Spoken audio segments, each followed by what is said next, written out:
Allah'ım ne olar videolarımız bizi başa düşən insanların qarşısına çıxsın. Amin, amin. Bizim videolarımız bizi başa düşən insanların qarşısına çıxsın.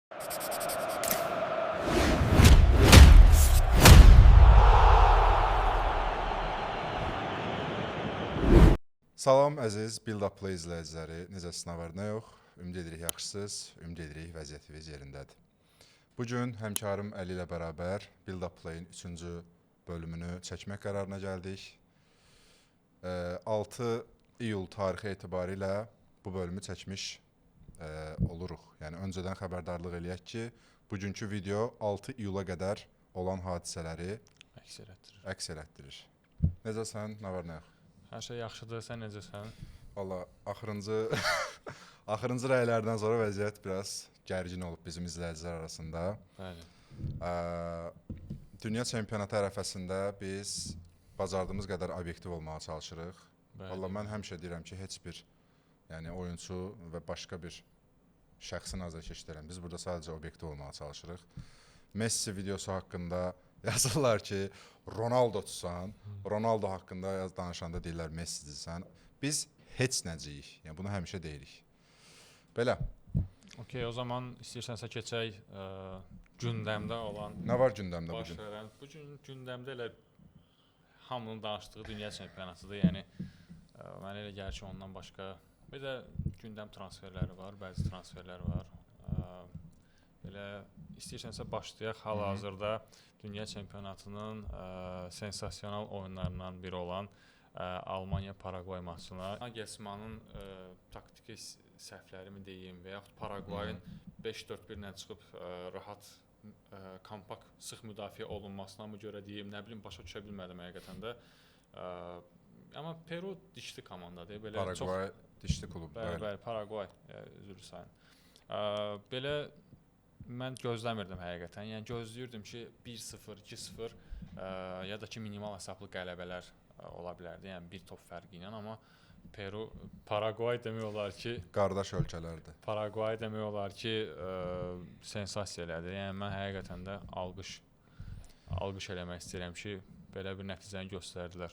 Valla mən bura məsələyə daha çox Almaniya tərəfdən yanaşmaq istəyirəm. Çünki Almaniya həqiqətən böyük bir hüsran.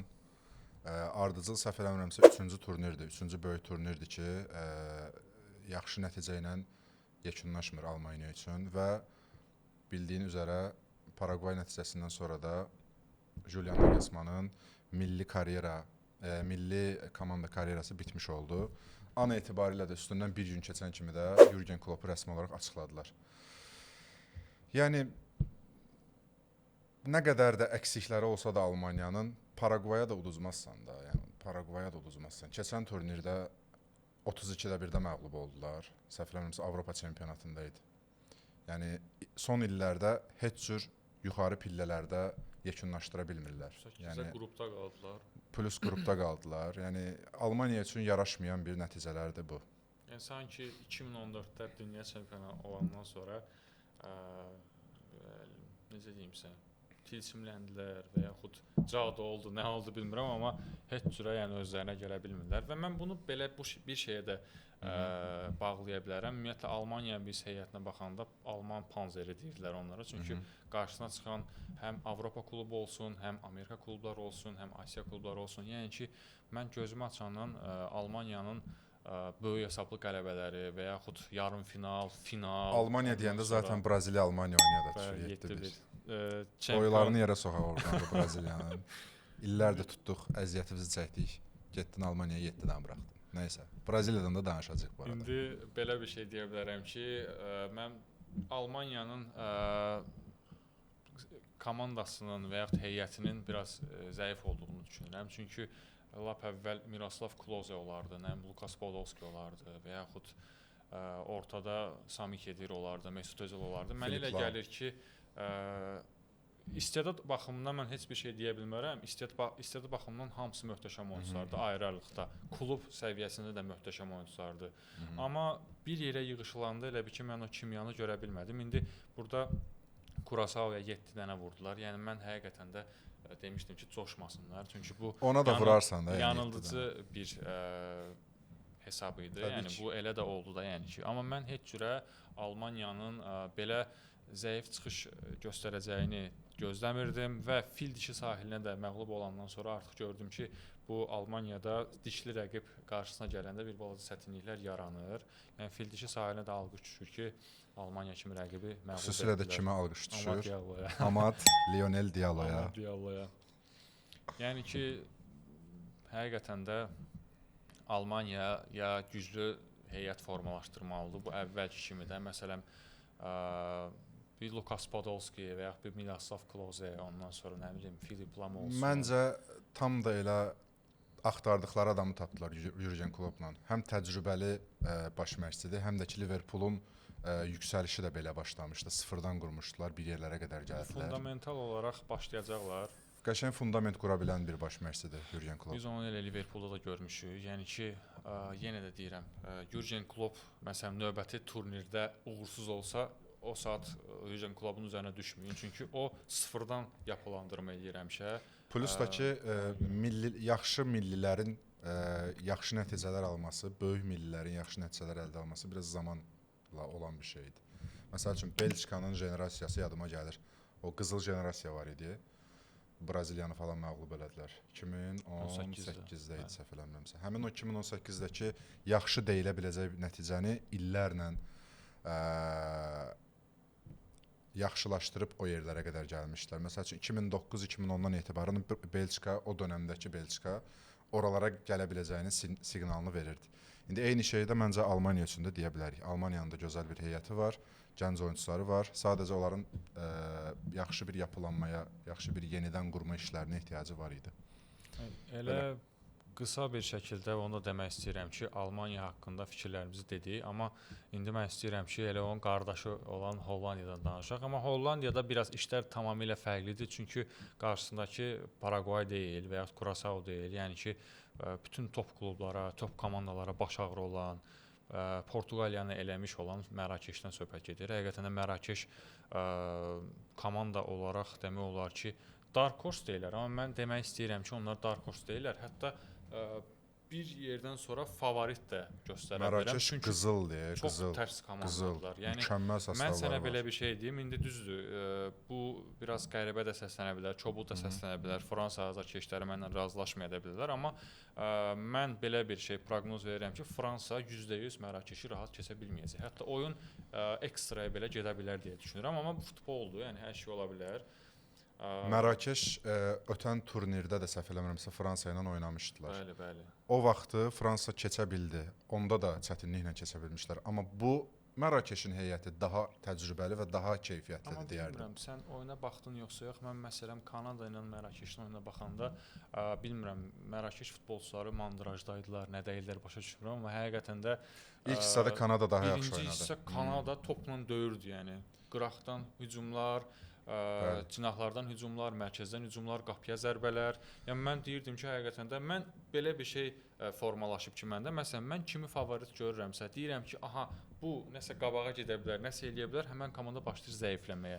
Bunu İngiltərəyə deyə bilərəm, Kongo ilə, Güzbala ilə oynayırdılar və yaxud Fransada Paraguay ilə çətinliklə oynadı və yaxud daha sonra çox misal çəkə bilərəm. Sadəcə olaraq hal-hazırda ağlıma gəlmir. Belə deyək də, Kanada ilə Mərakeş oyunda zaten favorit bəlli idi. Yəni nə qədər də yaxşı oynayırsan oyna, Mərakeşin daha çox təcrübəsi var, daha yaxşı oyunçuları var və keyfiyyət də istər-istəməz bir yerdən sonra öz sözünü deyir. Mərakeş ilk hissədə o qədər yaxşı təsir bağışlamasa da, bəli dediyin kimi, ilk hissənin məncə qalibi Kanada olmalı idi. Ancaq həmin maçın ikinci hissəsindən etibarənsə Onayinin başçılığı altında bir Mərakeş izlədik. Yəni çox gözəl oyunçudur. Hər turnirdə, hər dünya çempionatında, son 2 turnirdə səhv eləmirəmsə Mərakeşdə damğa vuran oyunçulardan biridir. Və bu turnirdə, bu dünya kubokunda da xüsusi bir gənc potensial wunderkid var ki, hansı ki Ayub Boadzinin adını çəkmək olar. Möhtəşəm oyunçudur. Artıq City rəsmi danışıqlara başlayıb. Bir sezon transfer edib bir sezon yenidən Lille icarəyə göndərmək istəyir. 15 il məncə bir problem olmayacaq orta saha ilə bağlı. Məncə Rodri'ni satacaq. Manchester City-nin o qədər də problemi yoxdur. Yəni. Məncə Rodri nə qədər də olsa Rodri gedəcək Pep Guardiola'nın gedişindən sonra və Rodri ilə əlavə bir çox futbolçunun adı çəkilir. Rodri'nin bu haftada möhtəşəm rotasiya olacaq. Rodri'nin bu sezon saxlayıb gələn sezon azad agent olaraq Reala getmə şansı var bu arada. Suyunu çıxardı. Məsələn, klublara hələ ki gəlməyək, millilərdən davam eləyək. Klub İspaniyada da öz təsirini göstərir. Yəni İspaniyada normal mənə elə gəlir ki, oyun əvvəlki kimi güclü oyun sərgiləyə bilmir Rodri. Ona görə deyirdim ki, yəni onu da nəzərə alaq. İstəyirəm ki, bundan sonra biz şeyə başlayaq, haqqında danışmağa başlayaq. Meksika ilə İngiltərə, hansı ki ən belə prinsipial oyun idi. Viagraların atıldığı oyun. Hətta tərslikdən Jordan Henderson'da qolu qırıldı, əli qırıldı. Yəni ki, biləkdən indi Quensahın qırmızısı olmasaydı səncə bu qədər çətinlik çəkərdilər Meksika qarşısında?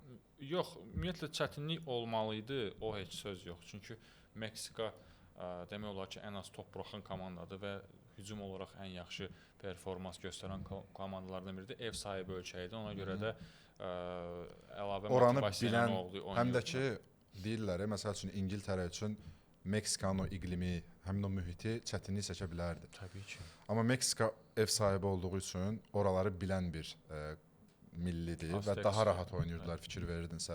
Pickford'un nə qədər uğurlu qurtarışları oldu, yəni %100'lük. O qapısının haqqı yedir. Raul Jimenez kimi mükəmməl hücumçu mən son illərdə valla tək-tükdür də. O adamın karyerası niyə o qədər bərbad şəkilləndi? Məncə daha yaxşı olardı. Başından zərbə aldı ona görə. Yəni Wolves'lə Fulham'da da maksimum karyerası. Çox təəssüflər olsun ki, hələ də mükəmməl oyunçudur. Yəni məsələ odur ki, hələ də mükəmməl oyunçudur.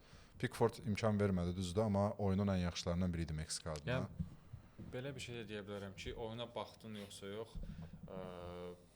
İngiltərə yaxşı başlamışdı. İngiltərə 2 qol vurdu, səhv eləmirəmsə. Sonra qırmızı vərəq aldılar və 3-cü qolu qırmızı vərəqdən sonra vurdular. Yəni ki, bu penaltidən. Həqiqətən də Tuchel'in mənə elə gəlir ki, altının o qədər də boş olmadığını göstərir. Amma yenə də bir əl yeri qoyaraq onu demək istəyirəm ki, bəxt amili də var idi biraz. Amma düşünmürəm indi. Mən sənə deyim, əsl oyun İngiltərə ilə Norveçin oyunu olacaq. Hansı ki, mən onda İngiltərənin favorit olduğunu və yaxud olmadığını mən sənə deyəcəm. Yəni ki, Norveç həqiqətən də çox çətin. Gələrik, Norveç, Braziliya ilə gələrik, amma ilk öncə İngiltərə haqqında da bir-iki cümlə istifadə eləmək istəyirəm. İngiltərənin həqiqətən çox gözəl bir rotasiya, geniş heyəti var və istədiyi qədər də rotasiya eləyə bilir bu yaxşı oyunçularla bərabər. Ancaq burada məncə heyətdən bağımsız İngiltərənin zaten son illərdə heyəti aşağı-yuxarı yaxşı bir heyət idi. Sadəcə onların məşqçi problemi var idi və mən düşünürəm ki, Thomas Tuchel tam da İngiltərənin illərdir ehtiyac duyduğu təcrübədə və keyfiyyətdə bir baş məşqçidir. Chelsea-də biz nə gördük Tuchel başçılığı altında? Turnir qısa vadədə nəticələr verə bilən bir baş məşqçidir. Bəli. Yəni turnir oyunları olsun nəticə verir, amma uzun marafonda Thomas Tuchel'in nəticə verə biləcəyi o qədər də yaxşı deyil.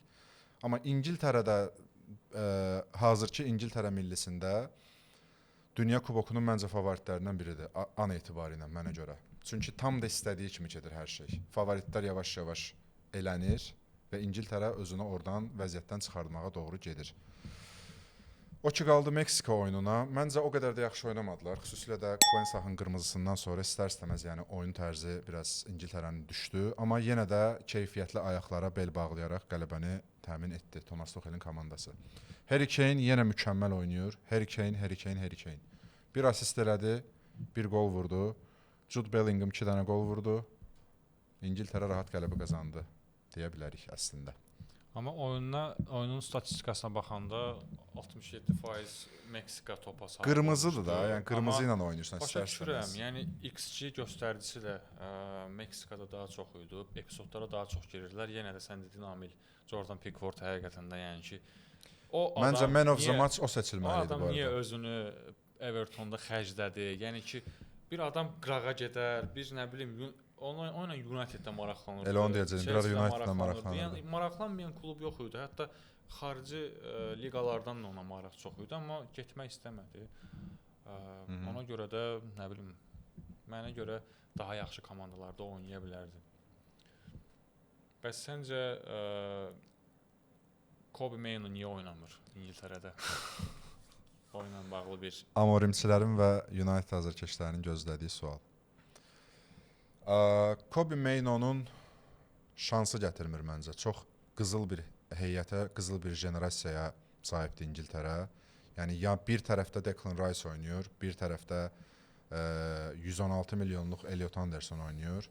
Onların da qabağında Real Madridin ulduzu Jude Bellingham oynayır. Yəni siz Kobe Mainoo olsanız özünüz deyərsiniz ki, oynamayım, ayıbdır. Amma Morgan Rogers və Jordan Henderson belə 15 dəqiqədə, 20 dəqiqədə olsa oyun şansı əldə ediblər. Yəni bu Unitedin oyunçusudur deyəmi? Bu qədər heyt düşünmürəm, yoxsa düşünmürəm. mən anlaya bilmirəm həqiqətən də. Yəni ki Sadəcə balaca, hər bir baş məşqçinin seçimləri olur da, taktiki gedişata əsasən oyunçu dəyişikliklər balaca edirlər. heç olmasa oyunçunu oynatmağı düşün. Yəni inanmıram ki Kobe Mainoo, Morgan Rogers'dan və yaxud Declan Rice'dan, yəni ki potensial baxımından geri qala bilər, bəlkə də istedad baxımından geri qala bilər, amma hətta ondan daha yaxşı vəziyyətlərdən çıxdığını görmüşük yəni. Sırf Meksika oyunundan nəzərən danışsaq, məsəl üçün qırmızıdan sonra İngiltərəyə Jordan Henderson daxil oldu oyuna.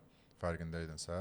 Jordan Hendersonu niyə daxil elədi oyuna? Çünki 10 nəfərlə oynayan komandadır. İstər-istəməz ora bir təcrübəli, ayağında top saxlaya bilən, oyunun ritmini aşağı sala bilən bir yarım müdafiəçiyə ehtiyacı var idi.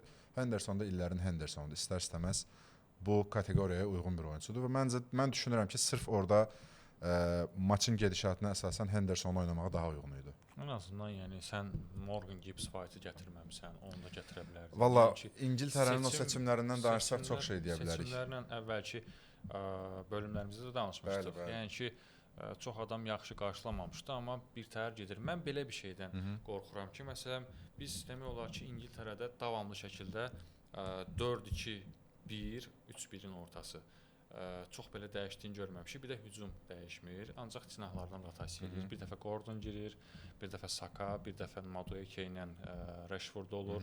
Yəni ki mən belə bir şey deyirəm ki, bu insan bunları daim şəkildə oynayır. 3 gündən bir oyun oynayır. Zədə keçmişi, zədə tarixçəsi olan oyunçulardır. Bellinghamın özü zədələnə bilər. Halbuki Jordan Hendersonun biləyi qırıldı. Yəni belə şeylər olur. Yəni ki yaşadı o da. Bunu mən demək istəyirəm ki, yəni Tuchel oyunçuları yoracaq. Zədələnə bilərlərmi, ümumiyyətlə gələcək. Məncə rotasiya eləmək lazımdır. Çünki sən bunu əvvəl də eləməmisən.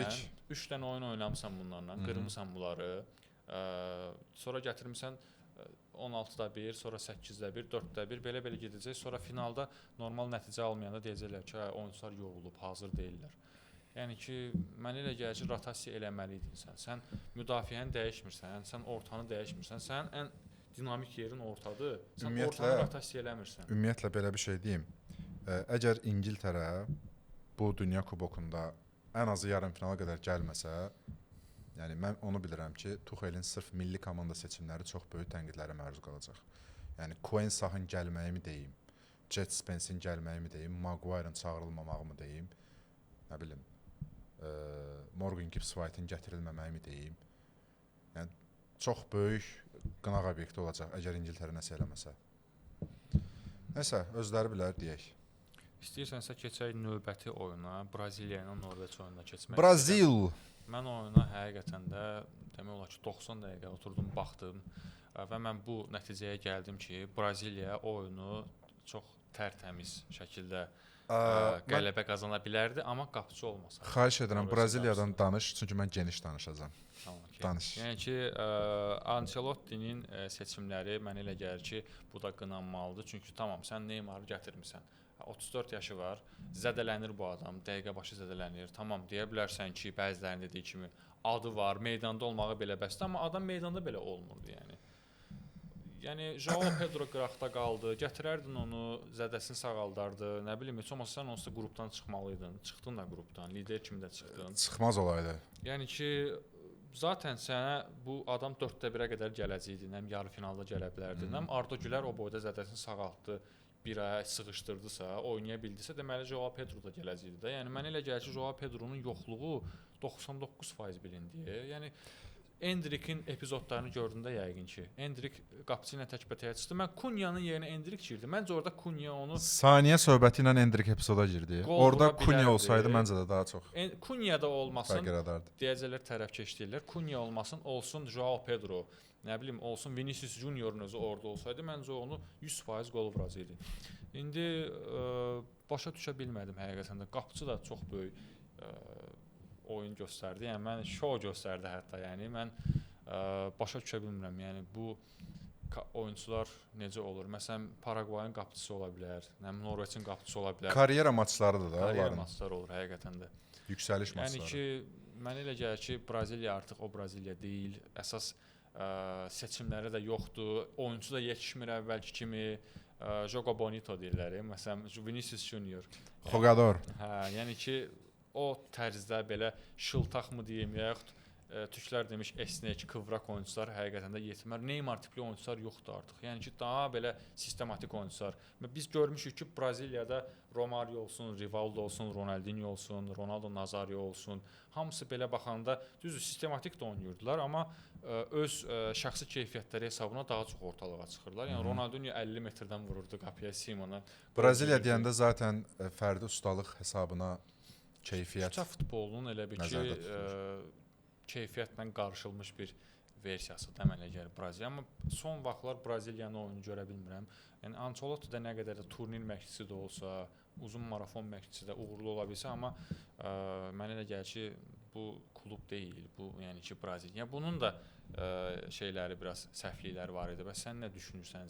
Sənə görə niyə uğursuz oldu? Yəni məncə mən saydıqlarım kifayət qədər saydıqlarımda həqiqət var. Həqiqətən də Braziliyanın son dövrlər ən aşağı keyfiyyətli dünya kuboku heyəti idi bu. Amma məncə bunun başlıca səbəblərindən biri Ancelottinin özüdür və ikinci amil də Braziliya millətinin mediasının Ancelottidə yaratmış olduğu təsirdir. Düzdür, deyəcəklər ki, Neymar onsuz da oynamırdı, amma Neymarın yerinə məsəl üçün Joao Pedronu çağıra bilərdim məsəl üçün. Endrikdən daha çox Joao Pedronun təcrübəsi var idi. Yəni mən burada ən önəmli faktorlardan biri və ikincisi Ancelotti və Braziliya mediasının Neymarı niyə çağırmırsan əsasında bir məsələ ətrafında demək istəyirəm. Ara yerdə Pedro getdi. Yəni bilmirəm. Yəni Neymar zaten bu gün var, sabah yoxdur. Durub niyə çağırırsan, niyə boş-boş yer tutursan ki? Yəni okey, əfsanədir falan filan, amma sən unutma ki, son uğuruvu 2006-da yaşamısan da Dünya Kubokunda. Sənə artıq bir nailiyyət lazımdır.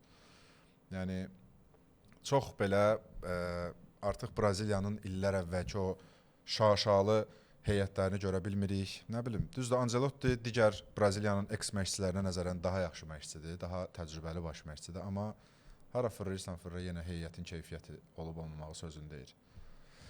O ki qaldı Braziliyanın Norveçlə maçına. Yəni 1.95-lik XG-dən, qol gözləntisindən sadəcə bir epizoddan qol çıxartmaq, o da Neymarın penaltisindən, plus bir dənə də penalti qaçırtdılar. Yəni biabırçılıqdır konkret olaraq. Yəni Norveçin qapıçısı düzdür, maça damğa vursa da, məncə burada Braziliya millisinin bədbəxtçiliyindən daha çox danışmaq lazımdır. Yəni %100'lük gol epizodları, bir dənə təkbətək, iki dənə təkbətək, bir dənə %100'lük penalti qaçdı. Yəni bilmirəm. Məsəl üçün penalti epizodunda Vinicius vurmalıdır normalda topu. Vinicius qayıdır deyir ki, oyundan sonra deyir, Ancelotti deyir, penalti seriyası əgər penalti olsa, birinci məndən əvvəl vuran Bruno Guimarães-i seçmişdi. Niyə? Bilmirəm. Yəni Vinicius mən bilən daha yaxşı penalti vurur Bruno Guimarães-dən. Bilmirəm. Yəni Vinicius vurmalıydı. Cunha'nın özü daha yaxşı penalti vuran oyuncudur.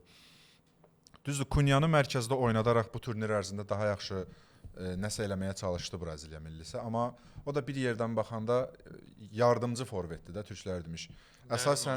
Əsasən sol winger oynasa da içə doğru oynamağı bacaran, həmçinin də 4-4-2-nin ikinci forveti olaraq daha yaxşı özünü göstərə bilir. Biz Cunha'nı sağda görürdük daha çox Norveçdən oyunda. Çünki məcbur qalır ona.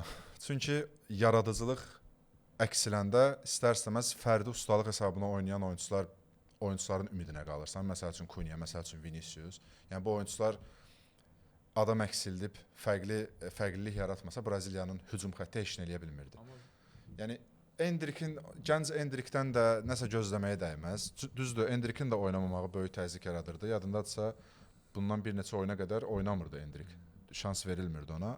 Oynadı da nə fərq yaratdı ki, güya. Bir qısa Norveç haqqında da bir application eləyək. Norveçə həqiqətən halal olsun. Çox belə addım-ba-addım gəlirlər. Zaten Dünya Kuboku təsnifat mərhələsində də mükəmməl oynayırdılar. İtaliyanı qrupda saxladılar.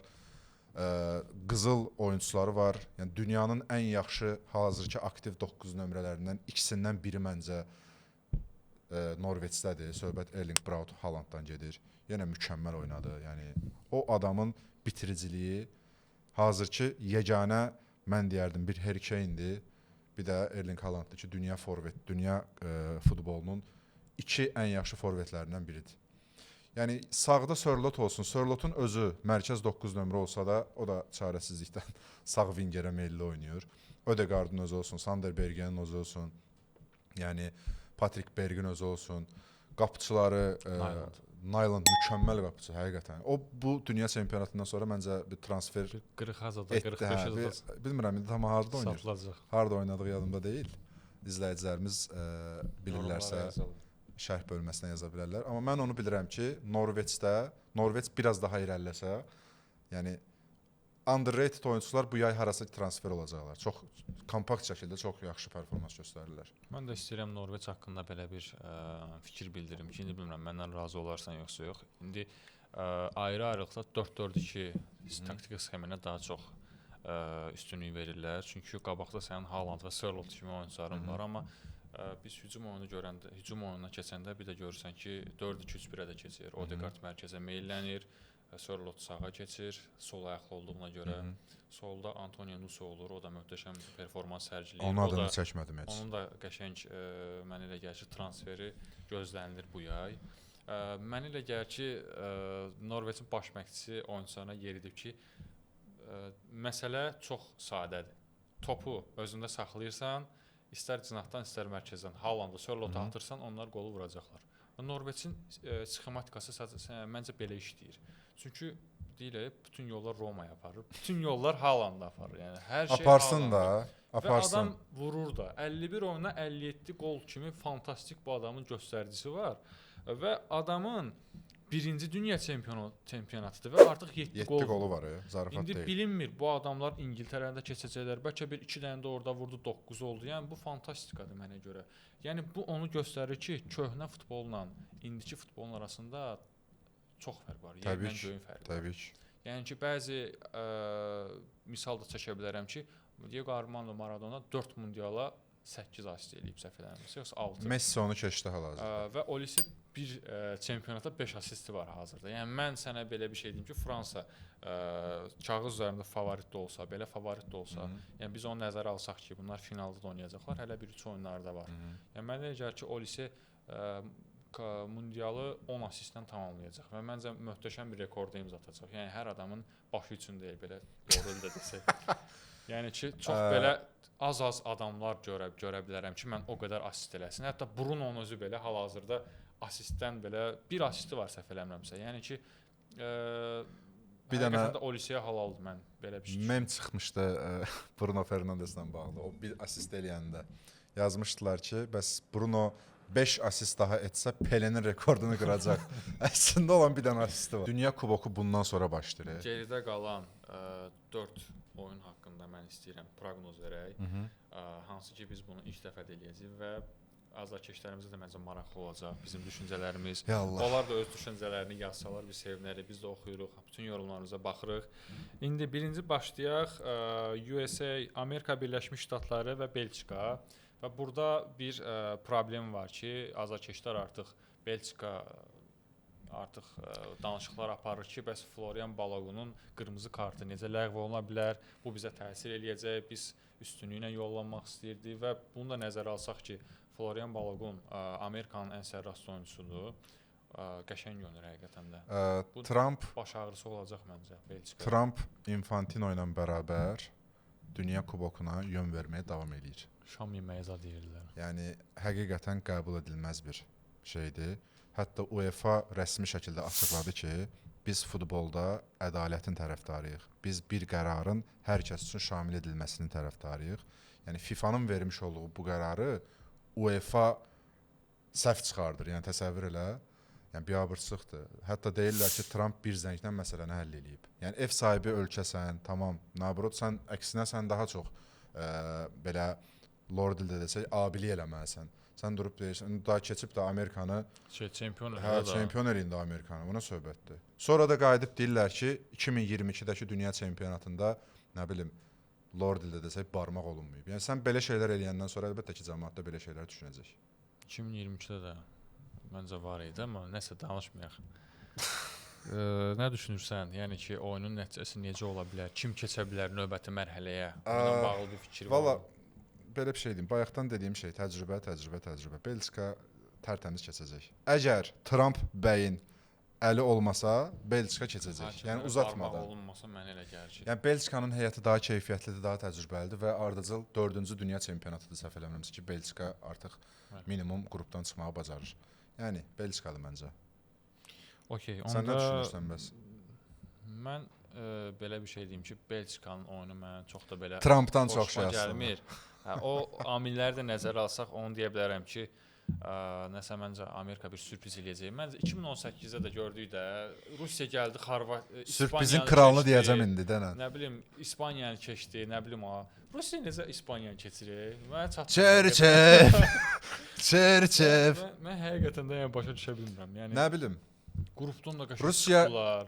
Ev sahibi idi. Rusiya ev sahibi idi. Bayaqdan nə danışırıq? Rusiya ev sahibi idi. Hər şey planlıdır qaqa. Hər şey planlıdır. Redcliffe-in sözü almalıdır. Nə bilim valla, məncə USA keçəcək. Amerika məncə qəşəng keçəcək. Hətta Belçika inanmıram, yəni mən nəsə keçsin. Nəysə. Başqa nə oyun var idi? Başqa Argentina Misir oyunu var. Məncə nə bilim, Messi gəlib burada da bir 2-3 dənə qol vuracaq. Dostlar, bu arada mən Argentina millisini zada tutmuram. Mən Braziliyanı tutmuşdum, o da bədbəxt oldular. İndi növbəti bədbəxt eləyəcəyim komanda da İngiltərədir. İnşallah onlara da nəsə olmasın. Yəni Argentinada sırf nə bilim yaraşdığına görə geymişəm. Hər hansısa bir fanatizm zad yoxdur burada, xahiş edirəm. Argentina Misir oyununda Lionel Messi, Muhammed Salah rəqabəti, amma nə qədər ədalətlidir tartışılır, türklər demiş. Yəni, Argentina məncə orada da favoritdir. Amma mən sırf Argentina ilə bağlı bir şey demək istəyirəm. Sonuncu Capo Verde maçı ilə bağlı bir-iki məqama toxunmaq istəyirəm. Düzdür, Capo Verde oyununa qədər Argentina rahat aparırdı. Amma Capo Verde oyunda nə gördük? Artıq Messi yönümlü oyun alınmır. Bir dəfə eləyirsən, iki dəfə eləyirsən. Yəni Messidən asılı qaldı komanda. Düzdür, Messi yenə mükəmməl oynadı. Lisandro Martinez oğlan da bir gol, bir asist. Amma həqiqətən də Lisandro deyirəm, Lionel Messinin varlığı orada çox böyük rol oynayır. Onda deyə bilərik ki, Argentina şəxsi keyfiyyətlər hesabına Capo Verdeni keçdi. Yəni bir Messi abiliyi var orada, amma oyun olaraq Argentina da məncə yaxşı deyil hal-hazırda. Mən ona görə deyirəm, bax, yəni deyirək, sağlam ol dediyim sabaha sağ çıxmır da. Yəni kimə favorit gözü ilə baxıram, deyirəm ki, bu bir balaca hikmətli sözlər. Nəsə eləyəcək. Fransaya dediyim, Fransa Paragvayı belə çətinliklə keçdi. Yəni bu bax, bilsən necə, mən onu demək istəyirəm ki, sən nə də olsa Fransasan, səndə olmayan oyunçu yoxdur və Paragvay ilə sən 5-4-1 hal-hazırda bilmirsənsə, Argentinadan danışırdıq. Bilirəm. Aça bilmirsənsə, deməli səndə də bir problem var. Ona görə də mən heç bir komandanın hal-hazırda favorit gözünə baxa bilmirəm. Yəni də Misir də gəlib uda bilər. 90 dəqiqəlik turnir oyunudur, nəsə demək olmur. Mən Argentina ilə bağlı bir şey də deyim. Qısa onu demək istəyirəm ki, əgər yenə Messi yönümlü oynasalar, hər hansısa bir fərqli bir taktika görməsək, valla Misir nə istəyir ki, 90 dəqiqəni uzatmaya aparsın penaltilərdən. İnanmıram ki, başqa bir oyun planı olsun Misirin. Əgər Argentina ağıllı davranmasa, Misir bir sürpriz eləyə bilər. Yox, əgər yenə Messi yönümlü oynasalar, inanmıram. Yəni, biraz artıq fərqlilik lazımdır. Scaloni, düz deyil, indi Scaloni hamımızdan daha çox bilir, pərdə arxasında o daha çox bilir. Amma Scaloni'nin yerinə olsam, mən Messini playmaker kimi daha yaxşı. Yəni, mən qabağa 2 dənə möhtəşəm santrafor qoyub, arxada Messini oynatsam daha yaxşı verim alaram deyə düşünürəm. Messidən zaten belə yarımcan istifadə edirlər, fikir verirsiniz. Nə qaçmır, nə bir şey eləmir. Sən taktiki quruluşu 4-3-1-2 qoy. Yəni cinahlardan çox girmə. Zaten sənin belə çıxmasın, cinahların o qədər də wow deyil, yəni möhtəşəm deyil. Yəni bir Di Maria yoxdur orada məsələn. Martinezdən Alvarez'i qoy 2. Yəni ki mən əminəm ki sən ondan %100 verim alacaqsan. Sən nə düşünürsən Argentina Misirlə bağlı? mən şey olmasa, sürpriz olmasa məncə Argentina minimal yox, böyük hesablı qələbə olacaq. 2-0, 3-0 deyə düşünürəm. Yəni 3-1 falan belə bir şey. Artıq mən nə istəyirəm Argentinadan bilirsən? Messidən başqa birisi çıxsın önə. Deyim ki, hə də bax həqiqətən də Messi yönümlü oynamırlar, amma çox barizdir, yəni eləmək istədiyi şeylər. Ona görə biraz yorur. Düzdür, Messinin həqiqətən elədiyi şeylərə mən söz tapa bilmirəm. Adam həqiqətən də mükəmməl oynayır. Yenə mükəmməl oynayır. Amma məncə bu bir yerə qədər davam edəcək. İlla ki bir yerdə tutulacaqlar. Görək. İstəyirsənsə İsveçrə və Kolumbiyadan da biraz danışaq. Manzambi'dən danış, Embolo'dan danış. Manzambi'nin artıq transfer sözləri. Newcastle-la United danışıqlar aparır hal-hazırda. Newcastle-la United. Manchester United və Newcastle United. Bilmirəm vallahi. Dorğunu xatırladır mənə biraz. Yəni Freiburgdur məskəni. Görək də bundan sonra nə edir. Millidə pis oynamır, düzdür. Amma məncə deyirlər, məsəl üçün Dünya Kubokunda yaxşı özünü göstərən yaxşı oyunçulardan biri kimdir? Biri elə Manzambe'dir. Elə o birisi də Eyüp Buadidir mənə görə. İndi Manzambe sabah oynanılacaq oyunda yaxşı performans göstərərmi bilmirəm. Amma mən düşünürəm ki, Kolumbiya daha yaxşı komandadır. Ronaldo'nun sözü olmasın, Kolumbiya deyir, very strong. Təbii ki, yəni adamlar çox belə fizikli komandadır. Çox qəşəng komandadılar. Müdafiəsi Portuqaliyaya qan utdurdular, yəni həqiqətən. Məncə Cənubi Amerikanın hal-hazırda ən formdakı komandasından biridir. Mənə elə gəlir ki, Kolumbiya keçəcək məncə. Zaten Argentinanı da görmüşük biz. Çiliyə də uduzublar, Kolumbiyaya da uduzublar. Belə Braziliyanın özünü kənarlaşdırırdılar. Yəni Copa Amerika belə sizə şey gəlməsin, belə fışdırıqçı bir çempionat kimi gəlməsin. Yəni çox adam deyir ki, Copa Amerikanın komandaları kimdir? Sən məzələnirsən. Qardaş, Avropadakılar San Marino'la oynayanda, oradakılar Paragvayla oynayır. Ən zəif oradakı Paragvaydır, Venezueladır. Nə bilim ha. Onların hamısı Ekvadordur. Hamısı dişli komandadır. Fizik cəhətdən çox keyfiyyətli komandadılar. Ya Braziliyaya qan utdururlar Copa Amerikada neçə ildir. Zaten ən qəşəng oyunçular da elə oradan çıxır, o ölkələrdən çıxır. Bəli. Yəni ki, bir balaca scout biliyi olan insanlar biləcək ki, Cənubi Amerika bu saat təbii ki, yəni qızıl mədənidir. Bu dəqiqə dünyanın ən yaxşı oyunçularından olan Vinicius Junior olsun, Endrick Inozo olsun, Real Madrid uşaq deyil ki, 17-18 yaşında bu oyunçuları yatırım eləsinlər. Uniteddən görək. Amin. Sonuncu şey kimdir? Cənubi Amerika. Facundo Pellistri'dir. O da ki Panathinaikos'dadır. Yəni amma şey deyə bizə hələ var. Uzduranmadı. Nəysə. İndi isə formasını geyindiyim İspaniya və Portuqaliya mənə elə gəlir ki, erkən finaldır. Ən danışmaq istəmədiyim oyun. Məncə erkən finaldır. Mən elə düşünürəm. Çünki hər şey ola biləcək bir oyundur, yəni. Məncə İspaniya Millətlər Liqası finalının əvəzini çıxmaq istəyəcək. Portuqaliyadan bir qisas alma hədəfində olacaqlar. Portuqaliyanın oyunu heç ürək açan deyil. Yenə açıb tökməyəcəm. Mən danışacağam biraz. Portuqaliya nə vaxt ki cəsarətli həmlələr eləmək istəyəcək baş məşqçisi. Ondan sonra Portuqaliya millisində oyun olaraq yaxşı şeylər görəcəyik. Ona görə məncə İspaniya rahat keçəcək. Çünki İspaniyanın daha kollektiv, daha kompakt şəkildə oynadığını görə bilirik. Deyirlər, Portuqaliyanın 9 nömrəsi var, Gaga, Ronaldo oynamalıdır. İspaniyanın 9 nömrəsi var, Gaga, Oyarzabal 2 dənə qol vurur. Oyarzabal 9 nömrə deyil məsəl üçün. Düzdür, yoxsa mən səhv bilirəm. Yəni, olur belə şeylər. Oyarzabal nəzdində, yəni eləyə bilərsən də, səndəkilər səbayılan oyunçular deyil ki, səndə də mükəmməl oyunçular var. Hər bir mövqedə Portuqaliyanın çox gözəl oyunçuları var. Amma bəzi faktorlara görə Portuqaliya oynaya bilmir. Ona görə də mən düşünürəm ki, İspaniya bir addım öndədir bu İndi oyunda. Mənim fikrimcə Portuqaliya İspaniya oyunu İlk hissələri məncə kəşfiyyat xarakterli olacaq. Çünki Roberto Martinez də bilmək olmur. Amma Roberto Martinez mənə gəlir ki, Portuqaliya səviyyəsində bir baş məşqçi deyil. Yəni qardaş, sən özün də demisən ki, Belçikanı da bitirib adam. Fernando Santos Portuqaliya səviyyəsində baş məşqçi deyil.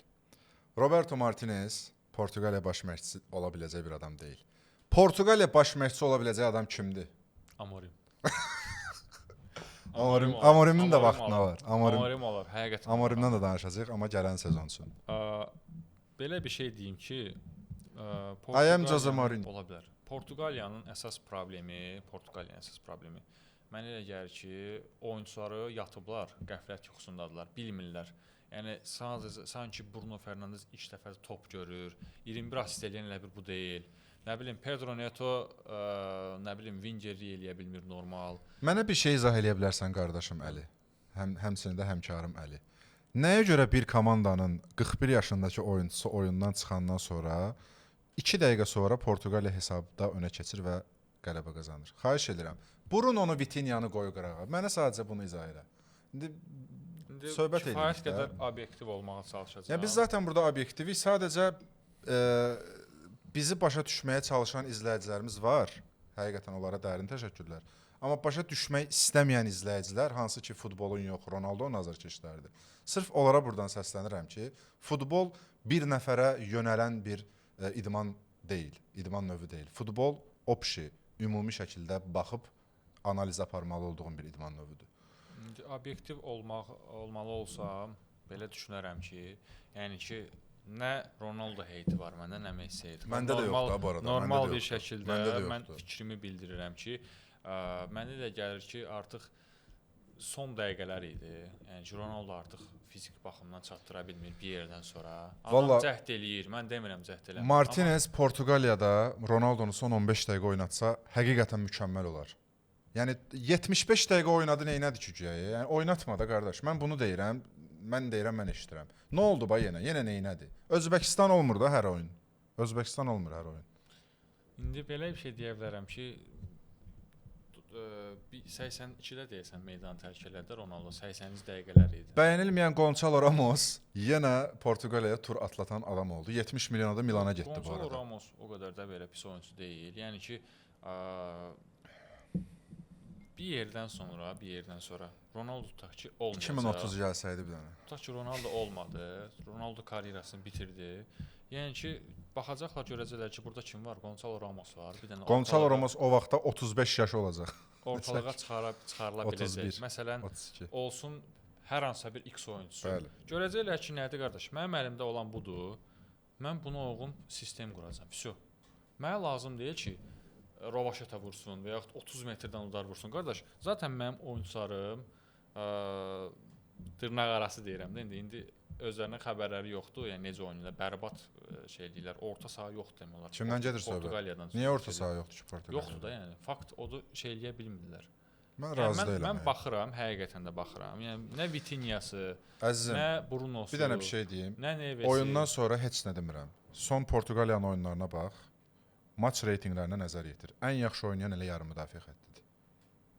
Yəni yarım müdafiə xətti okeydir, müdafiə xətti okeydir. Hücuma gələndə əgər işlər bərbadlaşırsa, məsələ yarım müdafiə deyil. 7-lik oynayır tutaq ki, amma 7-lik oynamada sən 8-lik oyna, sən 9-luq oyna. Yəni seçmə mərhələdə 27-30 dənə top vururdun cəmaət. Yəni o göz alladır da. Yəni mən onu deməyə çalışırdım ki, bunlar göz boyayan şeylərdir. Mən onu demək istəyirəm ki, nə bilim.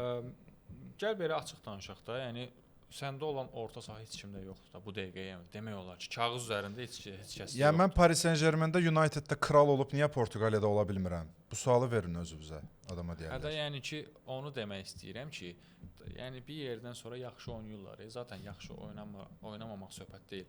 Yəni sən bir oyun 50% oynayırsansa, növbəti oyun 70% oynamırsan. Çünki oynaya mundialın tempində tutursan, kimyan da düzəlir. Amma bunlarda olmur belə şeylər. Çox çətin oynayırlar. Bilirsən necə? Mən deyirdim ki, Portuqaliya qrupu da lider başa vuracaq. 4-1-ə qədər də o qədər bəlli idi ki, bunların olacağı. 4-1-ə də normal gələcəklər və ilişsə şey ilişəcək. Yarı finalda ilişəcək. Yəni ki, amma mən görürəm ki, qrupda belə problemlər yaşanırsa, məncə Roberto Martinez bir balaca dəyişiklik eləməlidir. Çünki amma dəyişiklik də eləyə bilmir. Çünki qorxaq məşqçidir, məncə risk eləyə bilmir. Yəni ki, mən demirəm burada Ronaldonu çıxart, Ramosu sal, Brunonu çıxart və yaxud hər hansısa bir X oyunçusunu sal, Mahir Emirelini sal. Mənim üçün heç bir fərqi yoxdur. Amma bir rahat oyna da, yəni bir rahat oyna. Mümkün olmayacaq o Əli. Çox çətin. Mümkün deyil. Bu dəqiqə hər zaman da bu sözləri deyirik. Portuqaliyanın üstündə o qədər təzyiq var ki, Ronaldoya görə. Ona görə bütün oyunçulara təsir eləyir, həmçinin də Roberto Martinez də qərar verə bilmir. Yəni sadəcə və sadəcə Cristiano Ronaldodan sonra Portuqaliya millisinin necə gözəl bir generasiyaya sahib olduğunu görəcəksiniz. Yəni hər şeyin vaxtı var. Oyunçular qocaldı. Yəni növbəti 4 ilə Vitinha var hələ. 35 birini olacaq. Avropa çempionatı var hələ. Hələ Avropa 32 birini çempionatı olacaq. var. Nə bilim valla. Nəsə, İspaniya-Portuqaliya oyunundan çox danışdıq. Növbəti oyunumuz kimdir? Növbəti oyunlar artıq demək olar ki, Biz bütün 4-də 1-dir. 4-də 1-lər növbəti rəqiblər Növbəti kimdir? 4-də 1-lər deyəndə ki, mən ümumiyyətlə belə bir şey deyim ki, potensial rəqiblər. Məsələn, mən sənə deyim, sən artıq oradan proqnozu ver ki, ümumiyyətlə kim keçəcək, kim keçməyəcək. Fransa Paragvaydan bildik, Mərakeş Kanadanı bildik, İspaniya Portuqaliya. Dəqiq hesab və kim keçəcək növbəti mərhələyə? Əslində Portuqaliyanın istədiyi bir rəqibdir İspaniya. Açıq futbol oynayacaqlar. Amma məncə İspaniya sonda qələbə qazanan tərəf olacaq. Fərqi yoxdur. Yamal da deyib ki, bəs qisasa qisas. Ronaldo da deyib ki, Yamalın qəşəng potensialı falan var. Nə bilim, bir-birlərini yağlayırlar, görək axırı nə olur. Məncə İspaniya. Amerika, Belçikada mən Amerika demişəm. Belçika. Sən Belçika demisən. Braziliya, Norveçi bildi, Meksika, İngiltərəni bildi, Argentina məncə bir sürpriz Argentina olmasa məncə də keçəcək. yəni. Kolumbiya da 1-0-5 keçəcək. koeffisiyenti var Argentina. Mən 4-də 1-də isə Mərakeşlə Fransa oynayacaq. Allah, çox mükəmməl oyundur. Mən istəyirəm Mərakeş bir sürpriz eləsin. Çünki həqiqətən artıq layiqdilər ona. İspaniyanın Belçika demisən sən. İspaniya Belçikadan da bilinmir hələ kim olacaq. Mən İspaniya məncə finala qədər rahat gedəcəklər. Mən belə Görək. düşünürəm. Görək. Daha sonra Norveçlə İngiltərə, bu da möhtəşəm oyundur. Mən bunu deyirdim ki, Norveç əgər burada İngiltərəni keçsə və yaxud İngiltərə Norveç keçsə, ikisindən biri finala gedəcək məncə. Mən belə düşünürəm, amma şey də var burada. Norveçin yolu var məncə. Rahat yolu var. Norveçdən sonra Argentinadır, İngiltərədən sonra Argentinadır. Hə, üzr istəyirəm. Argentina, Üzr videosu. Yəni ki, Argentinada yəni belə valla keçə bilər, hamısı keçə bilər. Onları biz istəyirsən sonra danışarıq. 32 klubun hamısı birdən çempion da ola bilər, hamısı birdən məğlub da ola bilər. İngiltərə Norveçdə mən düşünürəm ki, yenə təcrübə sözün deyəcək. Thomas Tuchel'in başçılığı altında İngiltərə məncə Norveç keçəcək. Görək. Mən deyirəm ki, Haalandı saxlasalar, hər şey yaxşı olacaq. Çünki sən Haalanddan başqa normal oyunçun yoxdur. Amma onu da deyək ki, İngiltərənin müdafiəsi yaxşı vəziyyətdə deyil hal-hazırda. Onu da demək lazımdır. Salam. Queensa. İndi isə mən belə bir sual vermək istəyirəm, fikrimi almaq istəyirəm ki, dünya çempionatını bir ümumi götürəndə 6 iyula qədər götürəndə ən yaxşı performansı hansı milli sərgiləyib sənə görə? Təmənnasız deyirsən ki, bunlar möhtəşəm oynayırlar. Valla mən Capo Verde oyununa qədər Argentina deyirdim. Amma an etibarilə məncə Dünya Kubokunun ən yaxşı performans göstərən komandası Fransadır. Adamların həqiqətən mükəmməl bir sistemi var. Yəni hər kəs bir-birini o qədər gözəl tamamlayır ki, Fransada. Ona görə düşünürəm ki, bu kateqoriyada bir nömrəli deyə biləcəyimiz komanda Fransa olmalıdır. Bu maça qədər. Bəs xəyal qırıqlığı yaradan komanda. Əslində xəyal qırıqlığı kateqoriyasında bir komanda yox, bir neçə komanda adı çəkmək olar. Yəni mən Braziliya azarkeşi olsam da, yəni mən o qədər gözəl bilirdim ki, Braziliyanın bir yerdən sonra dayanacağını. Mən bir nömrəli Braziliyanın adını çəkərəm. İkinci Hollandiya, üçüncü də Almaniya. Yəni bunlar daha yaxşı yerlərdə olmalı olan. Türkiyəni siyahıya əlavə eləmək olar. Valla Türkiyə millisindən mən zaten gözləmirdim nəsə, nə yalan deyim. Ən azından qrupdan çıxacağını düşünürdüm, hə. Amma o da o qədər sensasiya deyildi. Almaniyanın məğlub olduğu yerdə Türkiyəyə sürpriz deməzsən. Deyərsən ki, bu bura necə gəldi? Bu kim lan yəni? Necə yəni bu gəldi? Norveçi demək olar. Norveçdən məncə səhv eləmirəmsə ilk dünya kuboklarıdır. Səhv eləmirəmsə son mundiallara nəzərən. Norveçin ilk dünya kuboku olmalıdır bu. Yəni ona nəzərən Norveçin adını çəkmək olar. Düz Braziliyanı məğlub edəndən sonra artıq biz də varıq hissini yaradır Norveç. Biz də deriniz Haalandın başçılığı altında. İndi görək İngiltərə biraz daha ağır daşdı da. Görək o ağır daşı nə qədər qaldıra biləcəklər. Görək. Mən bir şey deyəm. İngiltərədən sonra Norveçin aqibəti bəlli olacaq. Braziliyadan daha yaxşı komandadır İngiltərə. Haalandı saxla, onda nəsə deyə bilərəm. Amma Haalandı nə bilim. Haalandı bir dənə saxlayan oyunçu var, Harry Maguire. Sıradan çıxardır deyə aman, yada gəlir. Libo istənilən versiyada, istənilən Elət, derbidə, nə elət. bilim. Lisandro Martinez də daxil. Görəyin. Belə. Belə dostlar, hal-hazırda an etibarilə 6 iyuldur. Biz bu 3-cü bölümü çəkdik. Ümid eləyirəm ki, hamının xoşuna gələr. Yorumlarınızı, şərhlərinizi yazmağı unutmayın. Bizə dəstək olmayı unutmayın. Əsas təşəkkürümüzü də üzərimizdə gördüyünüz formalara və sponsorumuz olan Formaçıya. Buralarda bir yerdə formaçının loqosunu görəcəksiniz. Burada da olar, orada da olar. buralarda. Hər yerdə olar. Trafik polisiyim mən. Təşəkkürümüzü bildiririk həqiqətən də. Mən də ürək sözlərimi demək Buyurun. istəyirəm. Dostlar, ilk öncə onu deyim ki, biz nə Ronaldoçuyuq, nə Messiciyik, nə Unitedliyik, nə Reallıyıq, nə Barsalıyıq, nə Bavariyalıyıq. Biz burada sadəcə öz fikirlərimizi deyən iki qariban podkast aparanlarıq. Biz Podkast ekspert iştirakçılarıyıq. Dostlar, onu deyim ki, mən Argentina forması geyinmişəmsə, o demək deyil ki, Argentinanı tərifləyirəm və yaxud da ki, Əli İspaniyalı deyil. Kütük neresi kardeş? Demokratik Kongo. Messidən də, Ronaldodan da danışırıq müsbət və mənfi şəkildə. Bunu bilin ki, biz heç kimin azarkeşi deyilik. Yəni bunu hər zaman bildirəcəyik ki, sonradan bizim başımıza ağrıtmasın Sadəcə olaraq bəziləri. biraz rahat olmağa çalışın. Qəbul eləməyə çalışın. İndi mövzudan kənar United azarkeşiyik. Yəni yeri gələndə yerin dibinə də soxmuşuq.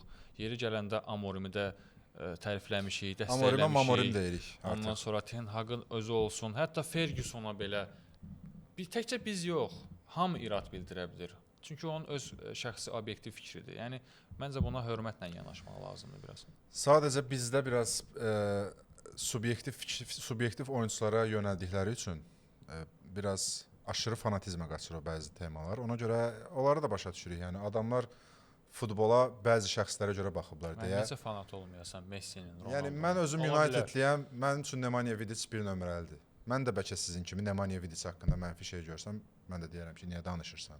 Nə bilim, yəni çalışaq obyektiv olaq, obyektivlik həyat qurtarır deyək.